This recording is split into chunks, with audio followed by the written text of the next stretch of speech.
I'm Sydney Badinsky, and this is my weekly blog. Today we only have one topic of conversation that was given for week 28, and that is to reflect on the various students we have experienced throughout our educational experience so far. I have been very privy to meet all kinds of students in my time so far.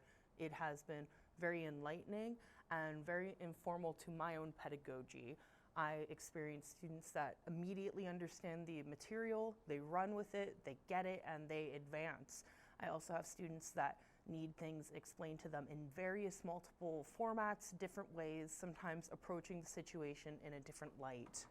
And for me, this really means just being able to reflect on my own shortcomings as an educator and being able to see how I can improve to better aid my students, to be able to look into myself and say, okay, what are we missing here and how can I fill in these gaps for this student? I've experienced students with trouble at home, and this leads to a whole different slew of things that we need to problem solve for. I cannot solve every single thing that is happening in these students' lives, but I certainly can try my best to make sure that their classroom feels like a safe space and that they can be themselves and that they aren't going to be judged and that they can ultimately feel good enough to want to better themselves. Ultimately, I think all of these students have different perspectives that add to my perspective. I really try to make sure that when I have a class and when I have students that are in that class, that they feel a part of it rather than on the outside looking in. It's very important to me that my students feel that they can come to me and talk to me if there's anything that is troubling them. It is imperative that they understand that I'm not going to judge them for not knowing something. I'm not going to judge them if there are issues happening. At the end of the day, when you walk into this classroom, it's judgment-free. We're here to learn. It's okay to not know things, and we'll do the best we can to make sure that it's engaging and that it's also attentive to what the curriculum is trying to teach the skills of these students. Ultimately, I just need to remember that these are high schoolers in this particular setting. I am making sure that throughout all the ups and downs that come with being a teenager, there is consistency, at least within these walls of my classroom. And understanding that there's going to be many different experiences, contexts, and environments that are walking through that door every time I have a student. And that changes every single day. Sometimes I have students that are absolutely doing well, they're understanding the course material, but then they hit a bump in the road and all of a sudden, now we're coming to a halt. It is hard to come to that plateau and not understand how to break through it.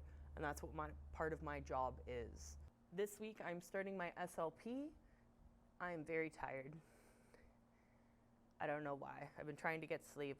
I don't know. Maybe my body's just finally crashing because I'm finished my winter course in university and is like, you can crash a little now. It's okay, as a treat.